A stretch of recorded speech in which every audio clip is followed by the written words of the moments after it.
চলমান কোটা আন্দোলনকে আপনি কিভাবে দেখছেন?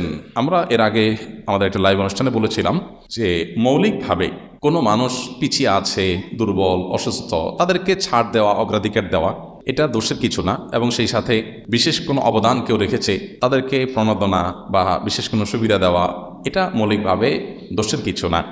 কিন্তু এটা যদি মাত্রা ছাড়িয়ে যায়, এটা যদি দেখা যায় যে 10 জন মানুষ কোনো একটা কাজে তাদের অবদান আছে, অথবা 20 জন মানুষ তারা পিছিয়ে থাকার কারণে তাদেরকে অগ্রাধিকার দেওয়া হবে, এরকম যদি নিয়ম থাকে কোনো সমাজে, আবার সাধারণ জনগোষ্ঠীর যে রেশিও বা পরিমাণ ওইটার সাথে কম্পেয়ার করলে যদি এই কোটাটা পরিমাণে বেশি হয়, তো অবশ্যই সেটা সংস্কার করা উচিত, এবং অতিরিক্ত কোটা সেক্ষেত্রে অন্যায় হতে পারে।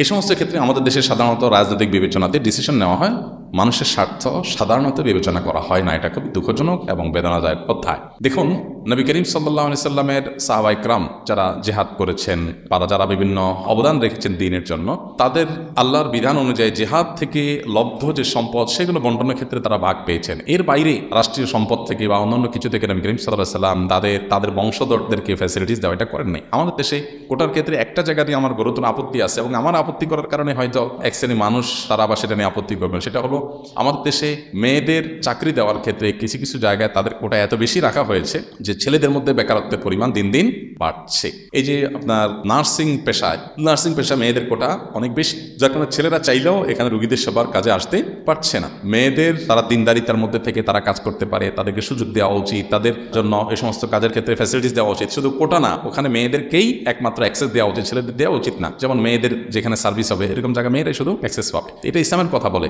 ইসলামিক কথা বলে, এখানে পুরুষদের অ্যাক্সেস দেওয়া উচিত না। এখন দেখা যায় উল্টা করে ফেলানো হয়, তো এই কাজগুলো অনুচিত। বিশেষ করে মেয়েদেরকে অতিরিক্ত কোটা দিতে গিয়ে দেখা যায় পুরুষদের মধ্যে, ছেলেদের মধ্যে শত শত হাজার হাজার যুবক তারা রাস্তায় ঘুরছে, তাদের কোনো কর্মসংস্থান হচ্ছে না। একজন মেয়ে তিনি যদি ডিভোর্সি হন, তিনি যদি কোনো কারণে নির্যাতিতা হন, বা তিনি কারণে পিছিয়ে পড়া থাকেন বা অভাবী থাকেন, তার চাকরির দরকার হয়, তিনি চাকরি করবেন। আবার যে বললাম মেয়েদের সার্ভিস রিলেটেড বিষয়গুলোতে মেয়েরাই সার্ভিস দিবেন, এগুলো ঠিক আছে, ইসলাম এগুলোর সাথে ইসলামের কোনো বিরোধ নেই। কিন্তু যেখানে জেনারেল জগৎ, সেখানে আপনি কোটা করে করে ছেলেদেরকে আপনার পিছিয়ে রাখবেন, তো এই ছেলেরা কি করবে? তারা সন্ত্রাসের দিকে যাবে, মাদকের দিকে যাবে। কাজে যদি ব্যস্ত থাকে তাহলে সাধারণত অপরাধ প্রবণতা মানুষের মধ্যে এতটা থাকে না। তো এই জন্য কোটার ক্ষেত্রে সংস্কার জরুরি হয়ে পড়ে যদি কোটা এই অযৌক্তিক রেশিওতে থাকে, অবশ্যই। বাকি মৌলিকভাবে তো এটা দোষে কিছু না। বর্তমান সমাজের প্রেক্ষাপটে চলমান সকল গুনাহের মধ্যে অন্যতম গুনাহের কাজ কোনটি হচ্ছে বলে আপনি মনে করেন, এবং এ থেকে পরিত্রাণের উপায় কি? পরিমাণ যদি সবচেয়ে বেশি হয় বলেন, তাহলে বলবো চোখের গুনাহ। চোখ দিয়ে মানুষ সবচেয়ে বেশি গুনাহ এখন করছে, বিশেষ করে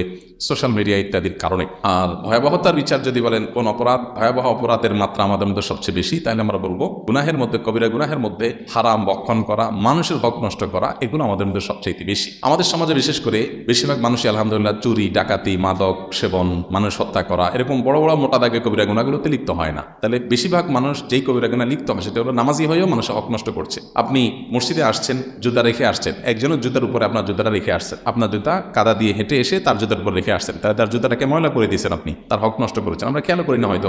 রাস্তাঘাটে চলতে ফিরতে প্রতিবেশী, আত্মীয় স্বজন, কলিগ, সহকর্মী, সহযাত্রী, সহপাঠী, এমনকি মসজিদে এসেও দেখা যায় আমি পাশে মুসল্লির হক নষ্ট করছি, জোরে জোরে তেলাওয়াত করতে ডিস্টার্ব হচ্ছে।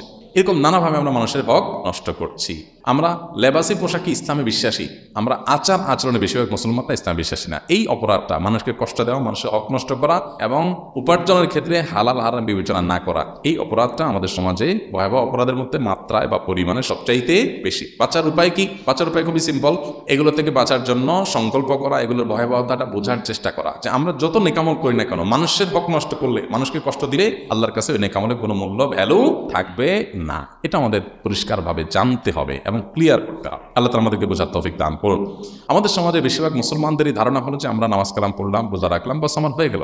আল্লাহ নারাজ হোক, বান্দা নারাজ হোক, মানুষের ক্ষতি হোক, জমি জমা, আপনার উপার্জন, তারপরে যায় চাকরি বাকরির ক্ষেত্রে সুদ ঘুষ, এগুলোর বাজ বিচার আমি করলাম না, যা খুশি তা করলাম। এই জন্য দেখবেন যত দুর্নীতিবাজ ধরা পড়ে, যদিও বেশিরভাগই আপনার দাড়ি ছাড়া, টুপি ছাড়া, ইসলামী পোশাক ছাড়া, কিন্তু কিছু কিছু আছে দাড়ি, টুপি, ইসলামী পোশাক সহই ধরা পড়ে। আবার তাদের দেখা যায় হজ করে, উমরা করে, তাদের বিভিন্ন ছবি সোশ্যাল মিডিয়াতে আপনার ছড়িয়ে পড়ে। তো একটা লোক আল্লাহর প্রতি বিশ্বাস করে হজ উমরা করতেছে, সে আবার কিভাবে দুর্নীতি করে, সে আবার কিভাবে হক নষ্ট করে, কিভাবে মানুষের অধিকার নষ্ট করে? এটা তখনই হতে পারে যখন ইসলাম সম্পর্কে সঠিক ধারণা তার না থাকে। এই জন্য ইসলামটা বোঝার চেষ্টা করা, যে আল্লাহ তাআলা কিসে খুশি হবেন, কিসে বেজার হবেন। আমি চুরিদারি করে এরপরে ওইটা আল্লাহর রাস্তায় দান করে দিলাম, হজ উমরা করে ফেললাম, এটাতে রিকভার হবে না। আল্লাহ আমাদেরকে ইসলামটাকে বোঝার তৌফিক দান করুন।